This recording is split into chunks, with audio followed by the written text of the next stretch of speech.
Pillow Talk Mamas with Anamari and Troy. I'm Anamari. I'm Troy. If you are new, welcome. Thank you so much for tuning in. We hope you enjoy. If you are already family, welcome back. Now let's get started with our segments and get into this chat. All right, we are in the month of October. So we are going to be doing a series throughout the month of October with true crime and other stories that will come later. Mm-hmm. Today we are starting with true crime. We have both picked a country each and several stories from said country. And then throughout the month we will offer more stories from other countries. Yes. So, because I over-prepared a novel, I will go first with my first two. We are starting with the bizarre disappearance of Mayumi Arashi. This case also, I think I said this last episode, apologies if I pronounce anything wrong. I do not mean to. This is not my culture, my language, so my apologies. This case started September 2nd, 1994, around 7 p.m. in Sumida, Tokyo, with 27-year-old Mayumi Arashi. Mayumi was a new stay-at-home mom living with her parents temporarily and her older sister, Yoko. Claims say she seemed very restless to her father before telling Yoko that she was heading out to meet her schoolmate. The next morning, her family realized that she'd never returned home. She was never seen again, supposedly. Her family seemingly kept this entire situation pretty hush-hush for almost 2 decades. In the meantime, Yoko claims that on the night of the disappearance, their parents received calls from a strange man that may have been A. That is what they refer to him as. We'll come back to him in a sec. The day after, Yoko contacted the schoolmate who tells her that she hadn't made any plans to meet up. So who lied? Later that day, Yoko claims to have found a confessional memo in Mayumi's in her own wardrobe. So Yoko's wardrobe. It allegedly explained that Mayumi was having an affair with a man whom she refers to as A, and read something like, "I was going out with A but was betrayed. I'm sorry," followed with his phone number at the bottom for some reason. Yoko claims to have spoken to A and was told, "I met with Mayumi earlier that day. If she's unalived, I hope that the punishment is to go to prison." Yoko claims to have torn up the note and threw it away out of anger, so no one else ever saw it. She then hires a PI to follow A, discovering roughly 6 months later, on March 9, 1995, that he was seen heading into the woods toward a hiking trail holding 2 drinks. As if that's not odd enough, this occurred in the middle of the night. This again was Yoko's version of events. Police then searched the area only to come up empty-handed, along with former Hyogo police detective Gu Tobimatsu.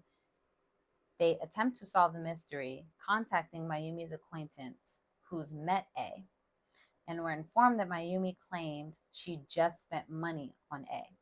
Fast forwarding to 2011, Super J News Channel caught wind of the situation and interviewed the family about it. The interview sparked interest throughout Japan and ultimately the world, but seems to leave more questions than answers. This is where the story turns bizarre. Okay. Yoko was interviewed first and her father after from a different angle. So remember that.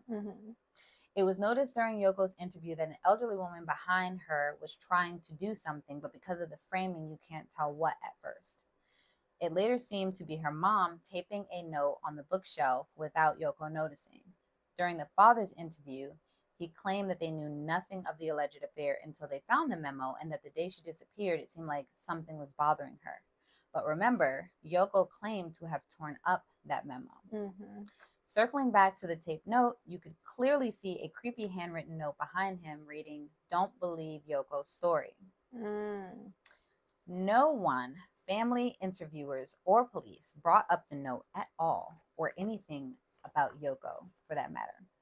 It appeared to some that the couple may have been afraid of Yoko, who may have possibly been feeding them false info and or forcing them to say things.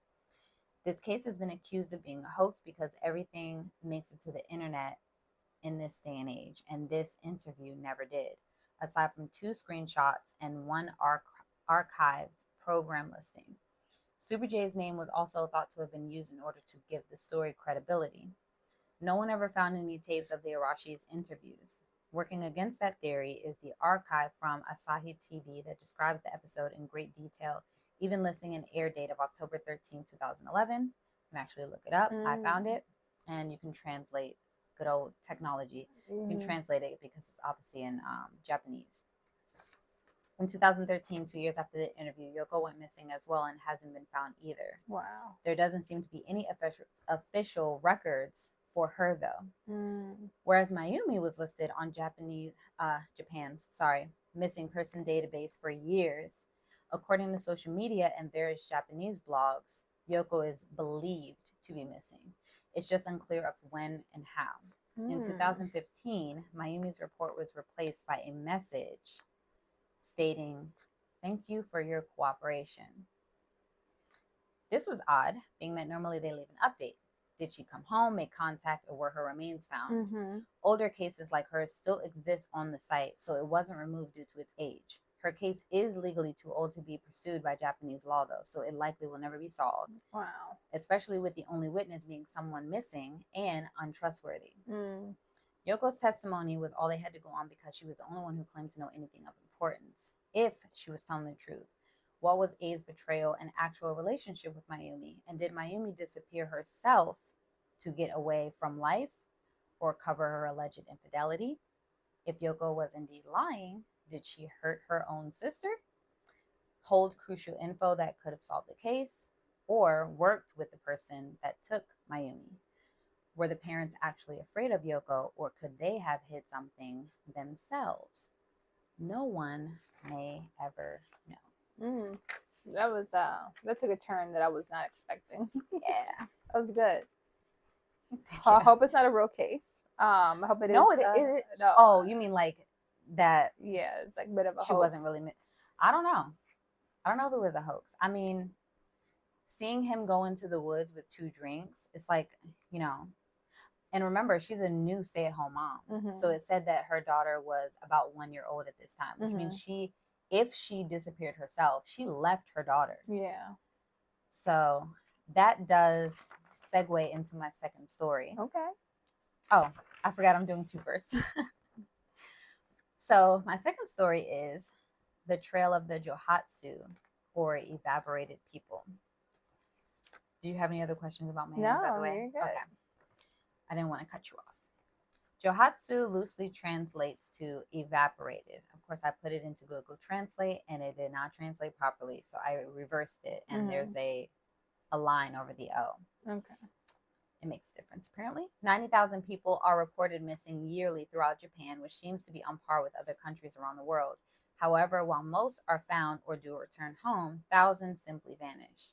Many of the Johatsu make meticulous plans for their disappearance, cutting ties with family and sometimes even leaving letters behind. Then they build a new life elsewhere. Where is it that these people go that so many can just easily vanish, though? This phenomenon has existed for centuries in Japan, but was made worse by the economic crisis of the 1990s to be specific.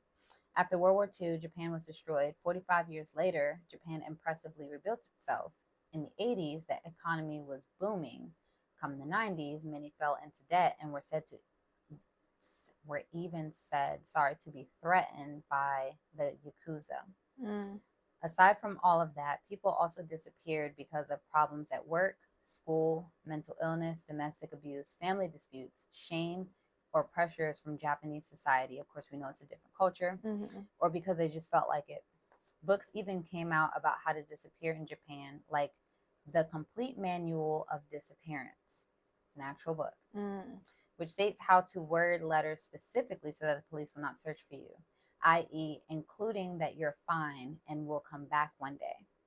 While Japan has the highest unaliving rates among G7 countries, and many felt that their only option was unaliving themselves or disappearing, books like the aforementioned are big on instructing people on how to start over rather than unaliving themselves. So it's encouraged. So how do they do it? In Japan, if missing people are adults who appear to have left voluntarily, and if there's no risk that they'll unalive themselves or have been involved in a crime or accident, police can refuse to investigate, which means people have a right to disappear. In other countries, leaving behind belongings or a family member's concern over the person's psychological state would be enough for police to act. Yeah. Japanese police's reluctance to help sometimes mean loved ones turn to PIs, but there's obviously no guarantee of success.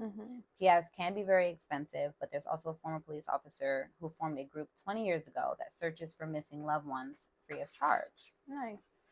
Sometimes Johatsu leave trails like cell phones pinging near hotels or bank statements showing large or frequent withdrawals. However, because Japan is a country that values privacy, these businesses rarely, if ever, divulge that info that could help these missing person cases. The phenomenon is so widespread that some companies even offer to help people vanish. For a few thousand euros, the night movers discreetly remove the person's furniture and belongings and provide temporary accommodation at a secret location. That is wild. Yeah. Which is all perfectly legal. Just even more wild. Other Johatsu may end up on the streets, which is rare in Japan because their poverty is said to usually be hidden and people typically don't beg there. However, in the Kamagasaki neighborhood of Osaka, Japan, it seems to be a bit more accepted as it's become a refuge for people fleeing a previous life. Some Johatsu, like unnamed 60-year-old male in Kamagasaki, have even shared their stories with interviewers explaining why they left and that they will live life alone instead of having family, wife, kids, grandkids, etc. They accept their new realities apparently whether they are completely happy with it or not. There are even families who have resorted to depositing into Johatsu's bank accounts just to see that the money has been withdrawn later, to give themselves the comfort that they are still alive. Oh, that's smart. It's sad that you could do that, but it's smart to do it that way. There was a father, I believe, he asked the bank information. They would not give him information.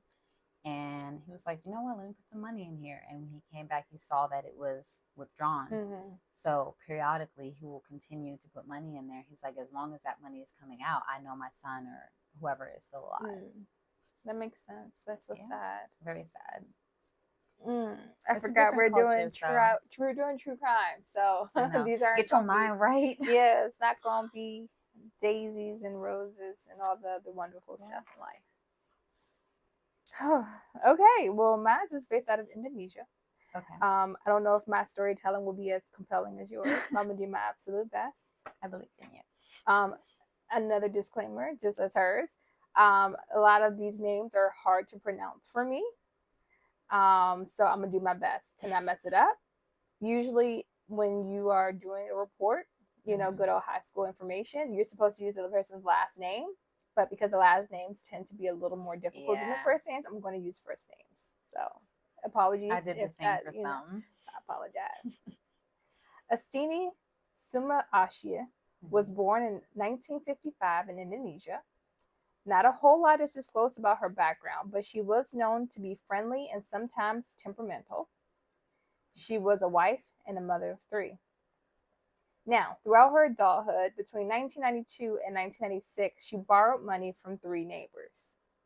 Okay. On August 1992, a neighbor went to her home and demanded she repay back the 1,250,000 rupiah, which is only $82 in US dollars. Oh, it just sounds like a lot. It's a different economy and a different cost of living, so it just sounds like a lot. Okay.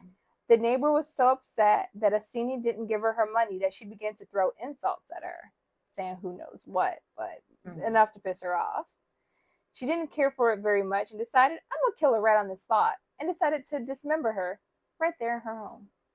I have a similar story. Well, it's not similar, but we'll get back to for $82 in US dollars. Now, this was granted, this was back in 1990s, but still, yeah, it's a bit drastic. A few hundred, with the exchange. I think, I don't know. On November 1993, another neighbor named Shri, my apologies, approached Astini, who owed only 300,000 rupiah, or roughly $20 US. Again, keep in mind, it's the 90s. Cost of living is different, and then especially comparative to other more developed countries. So, Right. but every penny matters. Yeah. She did the same thing, demanded that she be repaid her money back, and Astini got angry and did the thing that she does best, which is to kill her and dismember her as well.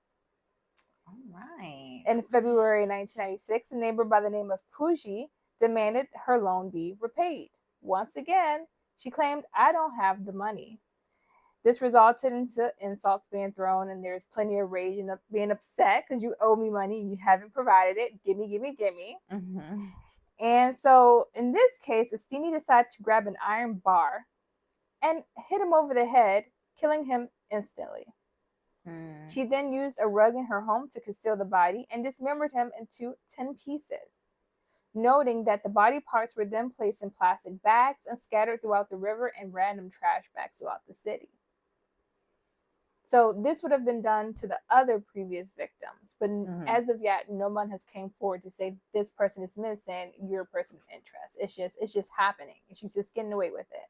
Okay. Now, months had gone by before the dismembered head of Puji was found, which was her latest victim. Okay. And relatives were thoroughly questioned, and it was finally revealed that Puji went to go see Astini last. As a result, Astini was arrested and questioned, where she then confessed to the two other murders. And again, they only came for the last one, but she decided to confess to the first two. Okay. On October 17th, 1996, Astini was then sentenced to death. In 2005, she was executed by firing squad and was shot 6 times in the heart and died instantly.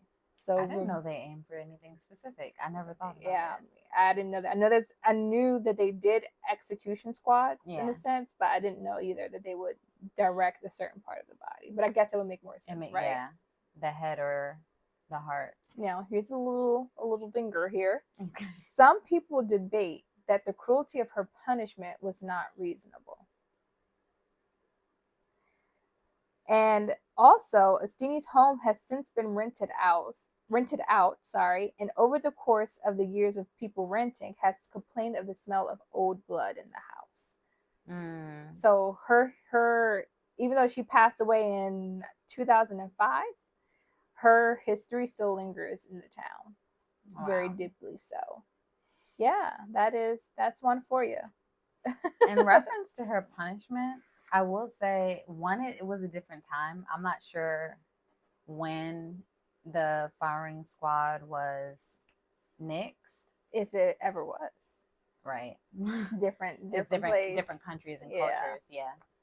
But I don't know, like, to say, oh, she didn't deserve that, this poor lady, like, she dismembered and murdered out of anger because she owed them money. There's one thing of, like, we were arguing, things got heated, I bashed him in the head, oops. Right.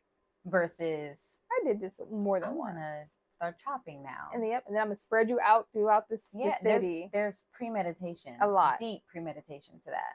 And keep in mind, she had a husband and 3 kids, and nobody knew what was going on. Yeah, nobody knew what was going on. She got away with it for about 7-8 years.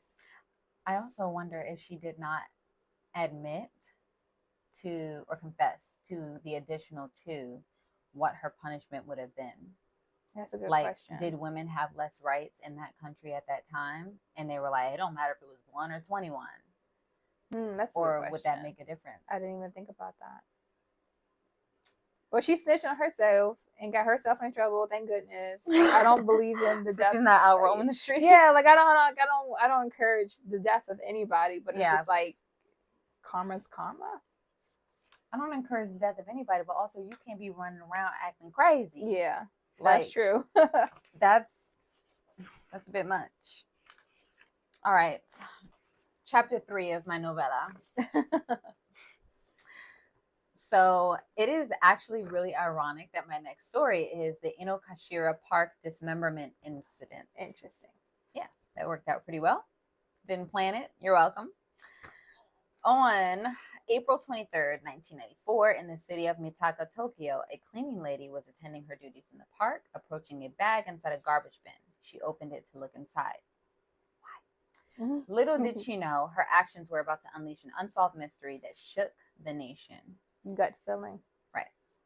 The bag was tied off with a knot that is specially used by firemen. Her reasoning for opening it was the smell of raw fish. As the park was said to be a haven for stray cats, she and her coworker could have fed them if it turned out to be full fish. Okay. So I was like, first of all, lady, why are you opening trash bags in the park? But yeah, makes sense. So the bag appeared to be a special kind of polythene fishing bag. I had to look that up because I thought that they spelled it wrong, but it goes by two different names. This special kind of polythene fishing bag is double lined and has a hole for draining liquid. Instead, she found a human ankle. Oh, that's random. And called for police, who rushed to the scene. The park was then closed to the public as they searched the area, and more gruesome discoveries were found. The police found bag after polythene bag in different trash bins throughout the park, containing more and more methodically cut remains. Ultimately found were 2 hands, 2 feet, a right shoulder, an ankle, and scattered pieces of flesh and bone. Oh my God. Totaling 27 pieces in 24 bags in 7 locations around the park. I tried my best to fact check all those numbers. That's what we're going with today. The head, torso, and genitals have never been found. Furthermore, attempts were made to remove the palm and prints of each hand and foot, though few actually remain. What was even more peculiar is that these remains were exsanguinated or completely drained of red vital fluid. Wow. Trying to keep it clean. That's impressive work.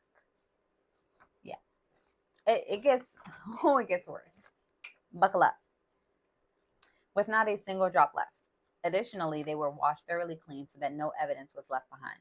There was also no trace of poison or sign of physical abuse. Obviously, this made identification of the victim substantially more difficult. However, the police were able to get the job done in just 3 days.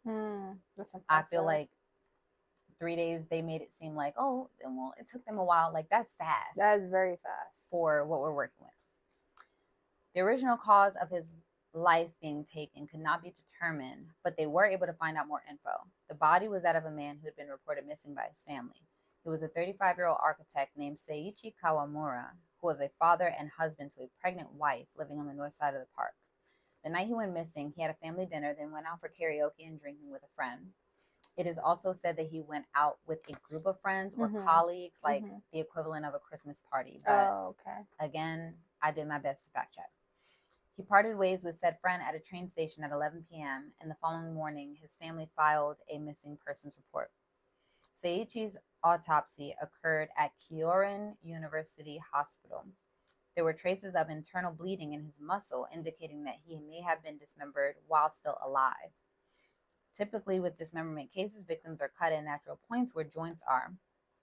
But in Mr. Kawamura's case, it was done in precise 20-centimeter portions, which often skipped over the joints. All 27 pieces were lined up. When lined up, were found to be uniform, not just in length, but in width as well. It was said that the muscle tissue was scraped so as to fit these measurements. The trash bins at Inokashira measured 20 centimeters by 30 centimeters. So the police gathered that this precise measurement was premeditated for the bags to fit into those particular park bins in order to commit a crime of this nature. A particular level of medical and surgical knowledge would have been necessary. Also, to clean all of the remains in this manner, it would have required a lot more water and space than is available in a household bathtub. So they couldn't just take them home and get the job done. Right. I don't know. I was like, it's a doctor or like a medical examiner or something like that. I don't know. I mean, if it can't be done in a tub, where was it done? Yeah. I didn't find anything on that. There were eyewitness testimonies that differed, with one account stating that around 4 a.m. the day of the incident, 2 suspicious-looking men, approximately in their 30s, were walking through the park with plastic bags. Another account of events was that Seiichi was seen being beaten by 2 men. However, there were no marks on his remains to prove these claims. Other witnesses say that they heard the sound of a car colliding with something that morning before Seiichi was found, suggesting that he was struck by a car and the assailants dismembered him to hide the evidence, which would beg the question, why would they return to Inokashira in order to dispose of him? Mm-hmm. A popular rumor is that he was a member of a cult and was brutalized after trying to leave it. However, multiple investigations into his life revealed no signs of him being involved in criminal activities. In 2015, an online news writer released an article where a witness alleges that Mr. Kawamura was actually not the intended target because he believed that he was. Apparently, he allegedly had a striking resemblance to Mr. Kawamura and was commonly mistaken for him. The witness has since moved from hotel to hotel, living in fear and being followed in the streets. Mr. Kawamura's house was also close to the warehouse that he was renting. These are all accounts from that witness. So, he say, she say. A coincidence that makes this case even more strange is that there was a video game released 2 years prior to the incident in 1992 that includes real locations in Japan. In opening scenes of said video game, there was a police-protected park closure that was set in place due to a woman's dismemberment in Inokashira. This was particularly odd because in Japan, they have the lowest life-taking rates in the world. A legend may have sparked from the case and video game that a ghost stalks the park looking for his or her head. Despite police questioning 37,000 people, which I thought was wild, give or take, the question remained unsolved until this day. People may never know what truly occurred that night. Prior to 2010, Japan had a 15-year statute of limitations on taking a life. Unfortunately, this case missed the country's abolition of limitation by 1 year. Wow. So, 1 year difference. If they could even find the person, they could still be prosecuted. So, even if the assailant is caught, they'll likely never be charged. That was crazy. Yeah. And somebody like that, we talked about prior, would you rather jail anyone you want? And I was like, some people belong under the prison and they're not even in the prison. Yeah. Like you said, jail immediately. Go. Immediately. Yeah. That's wild. I definitely think it had to be, like they say, a very precise person. So it had to be somebody with some type of mental disorder that allows for them to be very well calculated. Had to be, I would say, like a medical examiner or something like that, because they would have the tools that were needed to make it happen. Been a prior medical examiner that maybe had a mental break. I mean, I feel like that would be kind of an obvious place to start an investigation, but I wasn't like there. This is like, it's like a vampire killer. Like he just drained the blood and did all these precisions. Like, that's too precise. Yeah. And obviously, I don't know what it takes to drain a body like that, but the fact that they said you can't just go home and do it in a bathtub, like you're not wetting and wringing out. Right.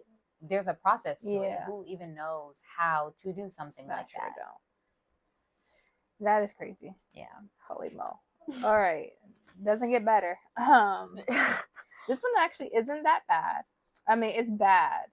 My next one's for what bad. It is, but it's not too aggressive. So again, takes place in Indonesia. Antonius Rio Alex Bulo, also known as the Rio the Hammerhead. Sorry, I said that really weird. Rio the Hammerhead was born in 1978. He was an unruly child who was sent to live with his elder sibling while his parents focused on their business. Unfortunately, his behavior worsened and he refused to practice the family's religion, so his parents decided to reject him as their son.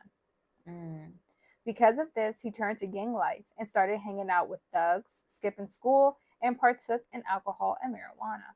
With no job and no place to live, Rio started selling fake documents, and it wasn't until he was married that he switched to auto theft and made quite a bit of money in a short period of time. So this is somebody who didn't really have much of anything because his Mhm. parents were like, "You're not getting any part of this business. Right. You don't deserve it. We're sending you off. You want to like not partake in our religion. Like you just got to go. You're unwanted." So Right. this for him was fast money. It was good money in a sense. So he made it happen. His Okay. wife would question him as to how he earned the money, but he would just say he was selling clothes in a very popular town. Mm. Eventually, he would be arrested for auto theft, but after being released, he would continue on the same lucrative path. However, things did get more intense. He would start to steal vehicles from rental companies, which makes sense, right? They have vehicles that aren't being owned by anybody technically, and they're Yeah. easier to come by. Between 1997 and 2001, he would steal the vehicles, and in an attempt to do so, the victims, of course, would try to defend and say, "No, you can't steal our vehicles." And in defense, Okay, I was or thinking sorry, he like rolled up on the lot, so he's Mm, waiting for people to rent them, yeah, and then stealing them. and then he would then beat them with a hammer. Mm. And some of his victims died. So he had a total of 3 victims that did succumb to their injuries from these beatings. Mm. Now, there was a 4th victim who did survive. And for that reason, he had to be on the run. So then he moved to another city and he came across the paths of a businessman at some hotel. Why was he at the hotel? No one knows. How he came across this businessman, no one knows. But the guy happened to be renting a vehicle, a very nice vehicle. So he somehow got into this businessman's room and bludgeoned him to death. The hotel staff heard the commotion and found the blood splattered all over the room. And by this point, Rio had already fled the scene, but the police were called. During his attempt to escape, Rio was captured by the security guard and then detained until police arrived.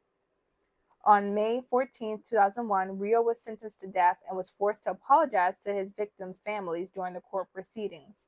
He admitted that he was grateful that he didn't die during the burglaries and that he would accept death as his punishment.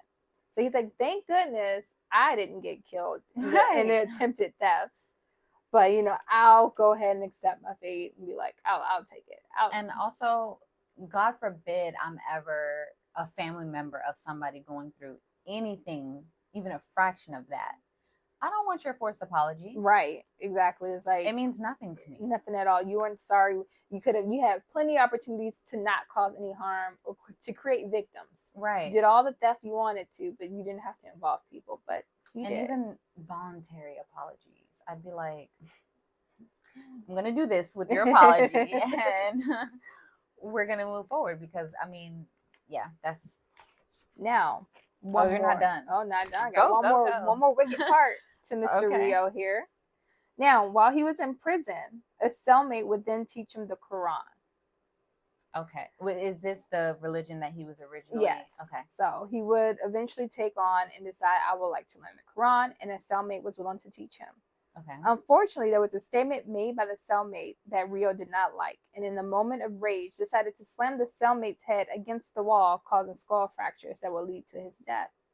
Rio then cleaned himself off, called the guards for help, and said that the cellmate had injured himself. And oddly enough, he was not looked at as a suspect. But he did later confess that he did kill him just 4 days later. He was then placed in an isolated room or part of the prison. Mm-hmm. And in 2008, he was executed by a 12-member firing squad. Since then, his wife has apologized on his behalf for her husband's actions. So she's still saying sorry for him. And, he's not even around anymore. But I'm surprised she stuck around with him the whole time. In a way. Because she had to know what he was up to at some point. Yeah. I mean, like, in the beginning, like you said, he would lie to her about what he was doing. Mm-hmm. I can believe that she didn't know then. But your man got caught. And that's big wild. He was doing a whole lot of stuff. So instead of saying ex-wife apologized for her, it's like his wife stood by his side till his dying days. And apologized for him. That's love. Is it? Delusion? Love. That's actually a good idea. I don't know why I'm not putting mine down there. Love. Cut this novel in half. So. Oh boy. My next story is a bit much. So, I tried to stay away from any crime stories that had to do with victimizing young children, particularly in a sexual manner. Um, this story is a little bit different. Okay. It does involve children, and I was pushed to continue to do this story. I think it, not that I know it's wild. Okay, So I'm ready. Buckle your seatbelts, please. I'm not trying to be dramatic. It's pretty bad. This is the Kobe child murders, again in Japan. November 8th, 1969, police in California received a cryptic letter containing 340 symbols that later be deciphered by a private team 51 years later in 2020. With forgiveness of possible grammatic errors, it read, "I hope you are having lots of fun trying to catch me. That wasn't me on the TV show." Which brings up a point about me. I'm not afraid of the gas chamber because it will send me to paradise. All the sooner, because I now have slaves to work for me. Where everyone else has nothing when they reach paradise, so they are afraid of death. I am not afraid because I know that my new life will be an easy one in paradise death. Again, I know how to read. That's what it says. Sounds a little weird, but this infamous life taker was said to have taken the lives of 37 people and was never found. This killer was the Zodiac. He inspired copycats apparently all over the world with cases evolving from his. This takes our story to late 90s Japan with the youngest life taker in Japanese history. Oh, wow. The culprit in this case went by Seito Saki. I keep saying Saki. Seito Sakakibara. Hope I'm saying that right. And was referred to as Boy A during legal proceedings as he was a minor at the time, 14 years old. Wow. It was later reported by a Japanese journalist that his name was Shinichiro Azuma, which is where A comes in, also including his location and occupation at the time. So this was when he was older. He was despised for not only his crimes, but also the fact that he was released by the government to roam as a free man and is still alive till this day. Wow. I did my best to fact check this because when I did my research, it wasn't precisely to 2023, but there's no record of him being deceased. Oh, wow. In the early 2000s, Seito published a graphically detailed book of his memories, crimes, and regrets regarding this entire case. Despite bookstores refusing to stock his book, it quickly reached the top of Japanese bestseller lists. These details come from accounts written in said book by a woman who was able to retrieve the info without buying his book, thus providing royalties to him. So I appreciated that. Seito was born, again, Seito, Boy A, or Shinichiro are all the same people. I refer to him throughout as Seito. He was born July 7, 1982, into a very traditional family who followed strict customs. Friends claim that he was bright and popular, but after entering high school, he became very introverted due to academic success pressures. Again, this is in Japan. There's not much written or said of his relationship with his parents. However, he had a close relationship with his grandmother. He wrote of disposing all photos from his childhood but one picturing her, and no matter what he did or didn't do, he felt loved by her. Oh. In 5th grade, unfortunately, she passed away. After her funeral, please buckle your seatbelt, Seito went into her bedroom, finding an electric massager of hers, proceeded to enjoy personal time with it in front of her mortuary tablet. Whoa. While looking at a photo of her. Okay. Later recounting that act as ridiculously filthy and a way to chase any illusion of her voice, smell, or touch.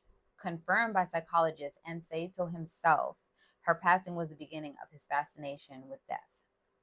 At age 12, he began herding and,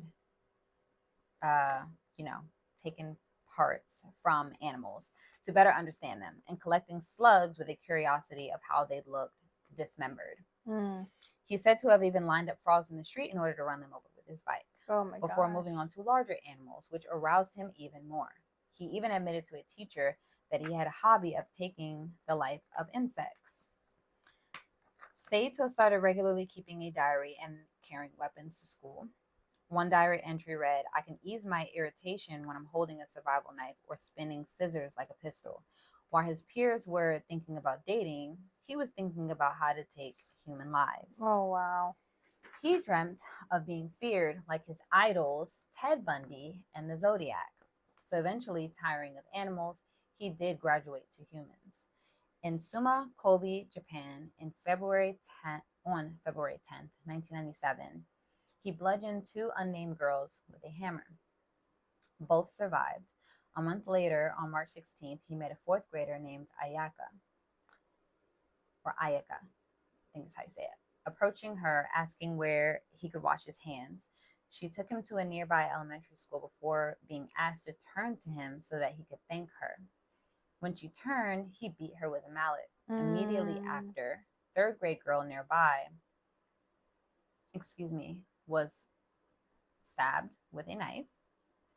After biking home, Saito wrote a detailed diary entry of the incidents in the form of a letter to his so-called god that he named Bamoy Dokishin. Don't know if I'm saying that right. The name's meaning remains unclear. And this is said to be a god that he named himself. He mentions a holy experiment on the fragility of humans and how excited he was, thanking Bamoy Dokishin and asking for continued protection. The third grader was discharged from the hospital 2 weeks later, but Ayaka sadly passed away days after the incident. May 24th, 1997, Saito bikes out looking for a new victim, finding a boy walking alone after 10 minutes. This boy was an 11-year-old special ed student named Jun Hase. Saito lured Jun up a hill by telling him that he found a turtle nearby. This hill led them to a TV antenna station at the top of Tank Mountain. As soon as they reached a more secluded area, Saito asphyxiated Jun, allegedly with a shoelace, claiming his life as well. He proceeded to hide Jun's body in the facility for some time, using his peaceful Kobe neighborhood as a fortress. He later returned to remove Jun's head with a handsaw, along with other parts of the body. Oh gosh. Another warning: he impaled Jun's eyes with a knife and tore his eyelids. Poor kid.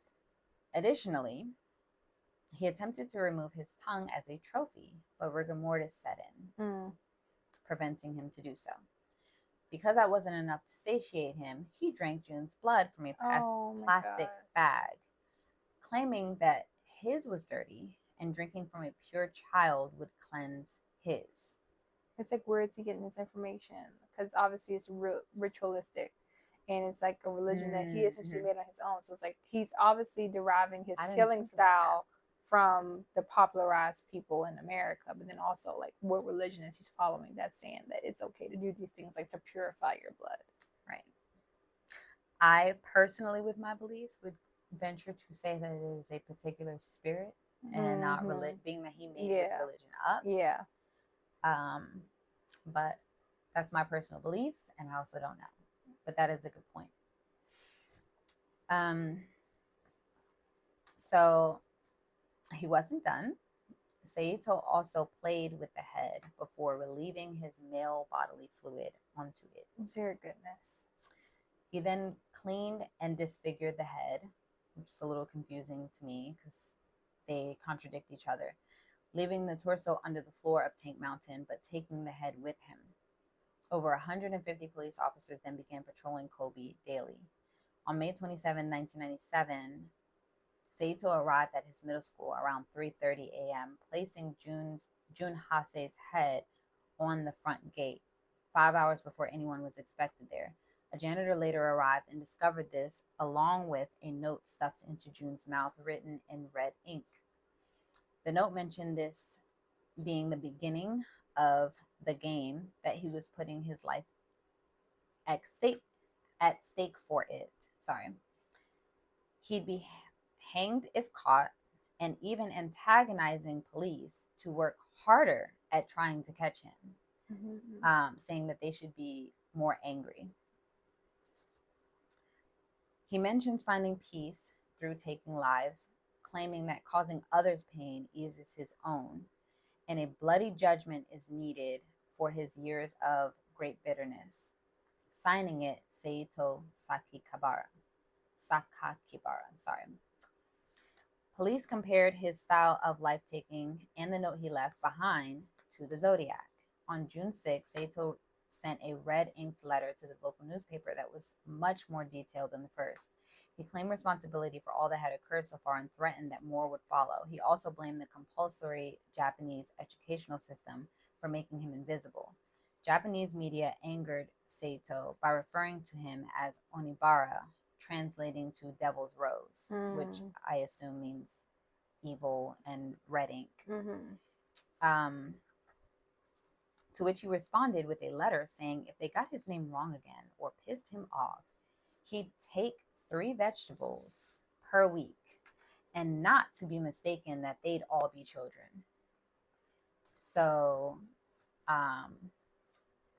not entirely sure if it was the parents' loss, the grandmother's loss, the school system possibly letting him down or putting too much pressure on him, but something, got to him, so to speak. It's intense. The term vegetables apparently came from his parents, who told him if he ever got nervous at athletic meets to picture the people around him as vegetables. At 7:05 p.m. on June 28th, 1997, again, I tried my best to fact check that because there was some differing details. He was arrested. Police found his diary as well as books on Hitler and serial killers. He was brought in for interrogation and confession of all his crimes. They asked him about June, and he danced around the topic until they informed him that a handwriting analysis expert proved his school essays and the red ink letters sent to the newspaper were 100% a match. After staring a bit, he bursted into tears and confessed. He asked when his execution would be, and police laughed, reminding him that he was a minor. He wanted capital punishment and was disappointed when he didn't receive it. He instead was sent to juvenile detention and reformatory center in Tokyo.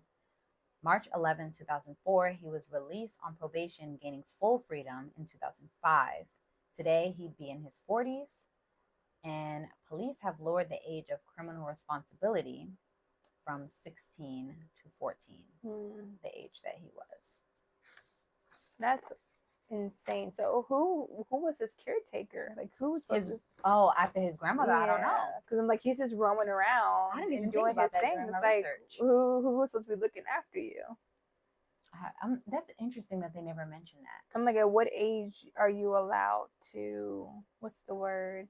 Like be emancipated. Yeah. So I'm kind of curious. I doubt at 14, but they literally made no mention of any aunts, uncles, foster care. Nothing. I literally have no idea. It's funny, I didn't even think of that. And I'm like, he's just going around doing his thing. It's like somebody, and he's taking this stuff home and is putting it all together to then represent it to the world. And it's like somebody had been like, what's going on up there? What's happening? Yeah. That's so odd. And that person could have he had to have had deep psychological issues, obviously, but the person that he would have been living with, if anyone, could have even further let him down. Yeah. And that's not a part of the story. Now, I will assume, because I would say, but I think that he was born to be a sociopath the way he was. I don't think that enough. I mean, there could have been triggers. I think it was already deep rooted in him. Absolutely. Because that's a little bit that's aggressive. If he had such a great relationship with his grandmother, and he did say no matter what I did or didn't do, like if he had wrongdoings, he still felt like she loved him. But that's a really typical thing for a child to feel with a parent or any caretaker. Yeah. he didn't necessarily say that he did anything like deeply wrong. But who knows what he could have done wrong? And his grandma was just They did like, mention "Oh, I still love one you." story, which was very simple. He was climbing a tree trying to impress her, and the higher he went, the more she was like freaking out, like, I want you to come down. And he saw the worry on her face and was like, oh, I guess I should come down. After coming down, they embrace each other, and he gets in his mind like, okay, this woman loves me. Like, I scared her, I made her worry, and I did something she didn't want me to do, but she still loves me. And that's something very, very simple. But again, we don't have all of the details of his life, so there could have been deeper things she saw him do, and she never mentioned them, and she's not here to mention them anymore. But what he did after she passed, she would be disappointed. Something you might have been born with, for sure. She'd have been very disappointed. And there's nobody there to tell him that. Like, how would your grandma feel about you doing this? I mean, granted, the things he was doing was so outrageous. It is like, forget grandma, what would the law think? And he's like, well, I embrace it, I take it. So I don't know. He's not meant to be on the streets whatsoever. No, he is not. That's terrifying. Oh. Yeah. Well, oddly enough, mine is a little bit similar. Okay. Not in the necessary sense that it was a child murderer. Okay. But in the sense of there is some cult-like behavior. Or how they keep tying together. Yeah, somehow, some way we just lined it up. Ahmed Suradeji, and I know I'm not saying that right, but I'm doing my best. There's so many vowels together. Yeah. So I apologize. But I'm going to call him Ahmed. He was a cattle breeder and a Duncan, or a shaman. Okay. This meant that he saw visions and recognized dreams as a means of guidance. One night, his father came to him in a dream and said that he needed to consume. I put specific part of the body. A lower part? No. It's in your mouth. And does it start with a T? It starts with an S. Saliva. It's so gross. Like just drinking it? Yeah. From other people? Specifically 70 women. Oh. To achieve more power for his shaman abilities. It grossed me out so bad that I was like, we would just say some specific fluids, but I don't want to, but your story, so anyway. Listen, say what you want after that last one, because that was pretty wild. Now, Ahmed was born 1949 in Indonesia. It was a rural area, and the use of black magic was very highly accepted. To go to people and then, I need this, I need that, wishful thinking type stuff where they should be. Anyway, he was a reputable shaman with a clientele that mainly consisted of women. They were looking to find good fortune, maintain their beauty, and even some came to him to put spells on their cheating spouses. I was waiting for that one. Now, apparently he was really good at what he did. He lived a normal life in the traditional sense of the Indonesian culture because he had 3 wives who happened to be sisters. That was just an interesting little tidbit of detail. No disrespect in scrunching my face. It's a different culture. Yeah, it's just like, oh, that's okay. In 1986, the dream of his father that had came to him, and he knew what he had to do to achieve his goal, but waiting and finding 70 women who died of natural causes would take just too long. So he decided that murder was his only option. I forgot that portion. So he needed saliva from 70 women. Deceased women. Yes. Oh, and he was like, well, I can't just wait for them to fall out the sky, so I must make it happen myself. Women would come to him for his sorcery needs, or for their sorcery needs, as usual. However, this time Ahmed had a different plan. Instead of the woman coming to his home for the rituals, he would have them walk into the sugarcane next to his home. There, he would dig a hole and would tell the clients to step inside it. They would do so with the notion that it was part of the ritual, only to start getting buried from the waist down. The client would then ask how long they must stay in the hole, but would not receive a response. Eventually, the woman would be buried where they were unable to move, and Ahmed would then proceed to strangle them to death. The victims would be left in these partial burial sites facing Ahmed's house, which was believed to give him more power. He would then consume the saliva of the victims, which was another method of garnering more power, based on what his father told him in his dream. So now you have to imagine a partially buried body in the ground facing your house to garner more power for your ability. Yeah, it was intense. Yeah. Ahmed would do this to 42 girls and women over the course of 11 years, ranging from ages 11 to 30. Many of these women were strays, they were prostitutes, and some of them were seeking the shaman's help in secrecy. So a lot of family didn't even realize where they could have even disappeared off to. They didn't even know where to start.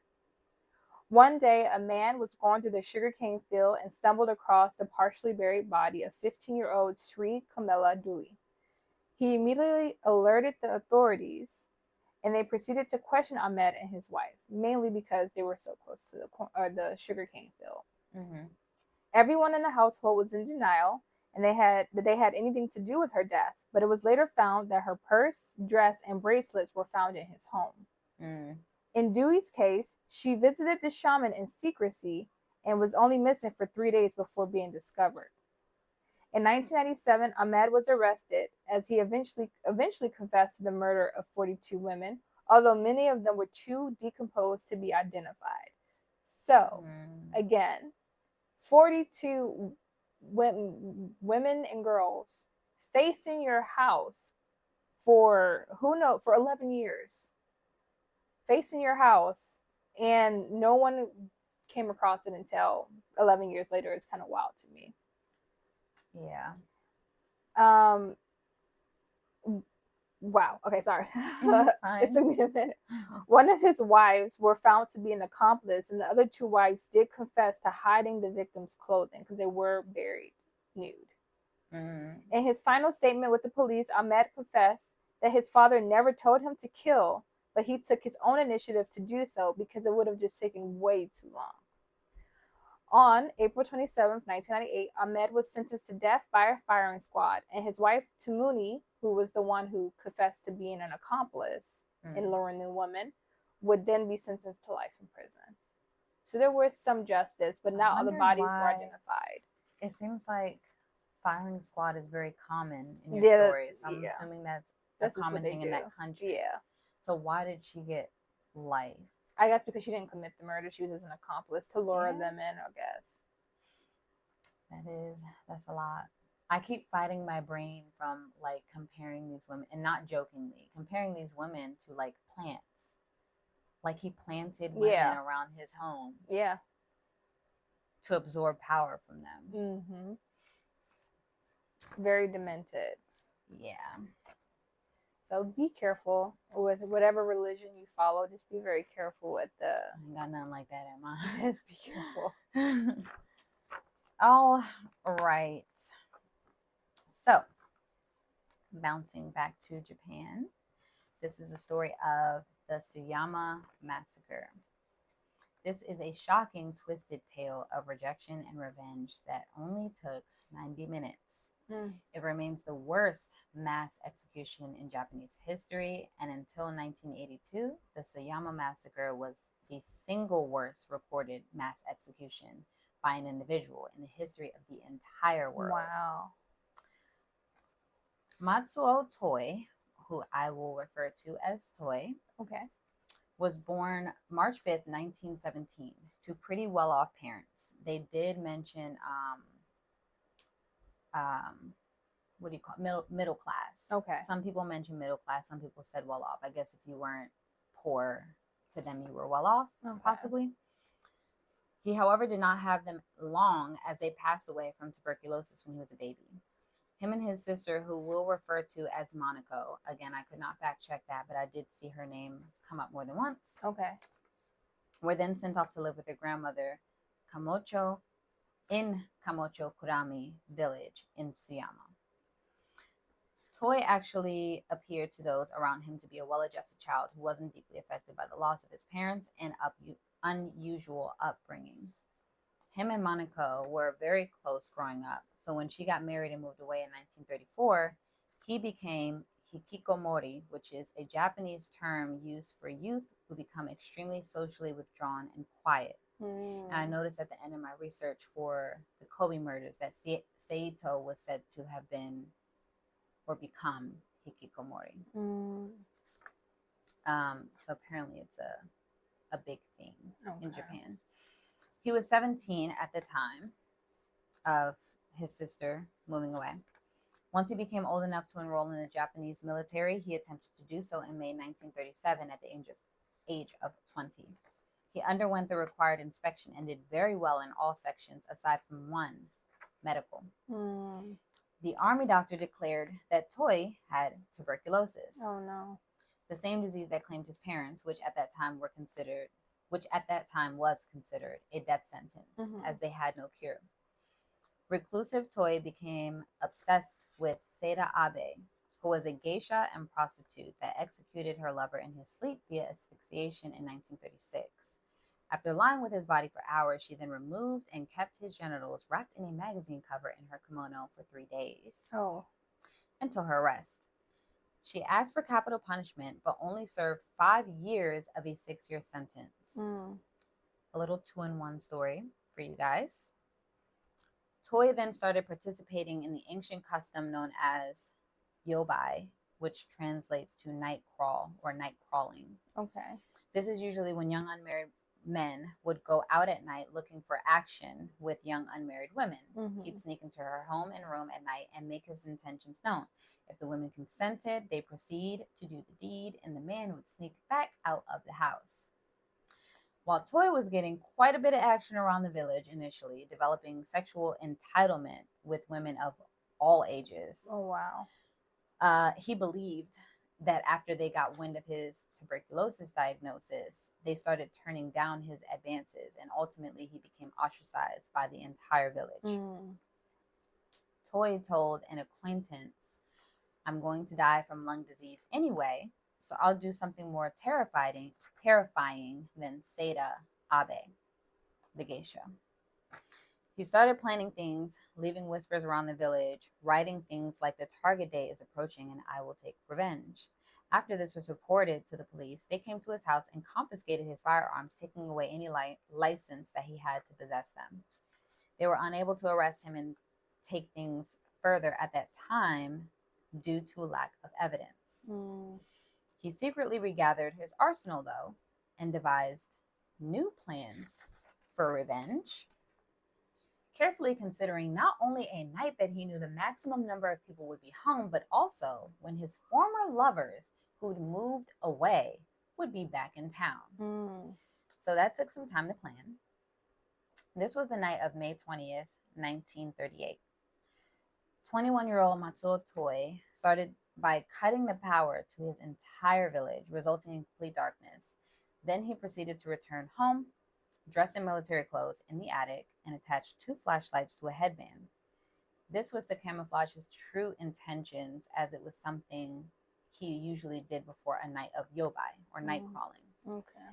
He also hung a bike lamp from his neck with string, put a katana and 2 knives on his left hip, grabbed a modified shotgun, put 100 live ammunitions in his pocket, and hung an ammo sack from his left shoulder, which contained another 100 rounds. Wow. He was ready to go to war. Absolutely. By then, it was about 1:30 a.m. the following day. Buckle up. He descended from the attic and removed the head of his own 76-year-old grandmother in her sleep with the axe. He claimed in his unaliving note for himself that his reasoning, for doing this was that so that she wouldn't have to live with the stigma and shame of being a murderer's grandmother. How considerate. Right. Again, this is Japan. It's a different culture, and shame seems to be like a big thing if things go wrong in your family. So there is some sort of care there, but if you just don't do it, then you won't have any shame. Right. So he entered village homes of those he deemed guilty one by one and took their lives. Collateral damage was unfortunately also a hard reality for this night, as family members would sleep with others, including their children. Most of the victims were taken out using the shotgun. Some went by way of katana sword and others by axe, the same he used on his grandmother. As shots were being heard through the village, he ended up having to almost hunt down some of the victims. There was a story, I wasn't able to completely fact check it, but they told a story of, I think, like a teenage son being warned, go and get help. And he ran out of the house, and I was going to say it was sugarcane, but I think it was bamboo. It wasn't sugarcane. He went into a bamboo field and laid down and stayed still. And Toy threatened him to come out, couldn't find him, and moved on. But there were others that he allegedly chased down and made sure he caught. He's said to have taken the lives of 30 people before returning home to write several unaliving notes, again for himself, then turning the shotgun on himself at dawn, taking the toll to 31. It was stated that this was half of his village's population. So not a huge village, but a massive undertaking for what they know as, typical reality. In his notes, he states that he was regrettably unable to get some who he deemed guilty because it would have involved him taking the lives of their innocent family members, which he allegedly did anyway. His house was demolished in 2015 due to years of abandonment, and possible coordinates are apparently available online today for his home. I thought that was a little odd that about 100 years, a little under, have gone by since all of this has happened, and now they're like, oh, let's take down the house. So I'm sure with the hype of the internet and stuff, people were probably doing more tours out there, and they were like, you know what, this is just dangerous and unhealthy. Abandoned. Like that's just that is true. That was wild. People are very or can be very obsessed with stories like these, and maybe not the healthiest way. So as we can see from previous ones, they have inspiration from other people. So yeah, definitely gotta not romanticize these cases at all. It's just bringing acknowledgement for the victims. Absolutely. Anyways, I made sure to mention June because they were all children and it felt a little bit more sensitive. I'm like, with the dismemberment case, I'm like the body, the pieces. But with the Kobe case, I was like, no, we're gonna say June, until it became so gruesome that I was like, I don't really want to associate that with June anymore. Then I would say, the head, the body, the tongue, whatever. But I feel like you said, bring attention more so to the victims, respectfully. Yeah, that was a hard one. That was it's kind of like a spooky season. It's like it wasn't that fun. I don't know how true crime podcasts can do this. This is hard. Oh, I couldn't do this forever. Like as our niche or whatever. This couldn't be it. No, I'd have to pick a different lane. I can do a series, but no, this is gonna be a tough one. I can only stomach and hold so much in my spirit until my spirit says no. And it was a lot. That was a lot. So hopefully the additional countries are not so bad. And I said, you got me beat. I don't think any of mine are that bad. Well, it would be good to get better because this one was rough. I mean, this is the start. So bumpy road or speed bump into smooth roads, hopefully. I was like, I hope you guys enjoyed the true crime aspect, but again, it's out of all respect for the victims. Absolutely. More so than bringing a highlight to the murderers themselves. I know for my cases, luckily, a lot of them met a fate that some would say they deserved. Right. So it's closed cases. So there's an end to it. So it's unfair with situations like that last one who take their own life. It's like some people are just happy that they're gone, but it's not a justification for you to not pay for your crimes. In my opinion. So yours were pretty clean cut at the end. Like you got to go. You got it. You got it. Yeah. Well, we hope you enjoyed the information of Yes. this episode. Maybe not necessarily the deep details of it. We will be covering more true crime cases and other surprises throughout the month of October. So if you do not want to miss it, again, please subscribe, like this video, hit the notification bell so you do not miss any future episodes, and join us next time. Peace and love. Bye.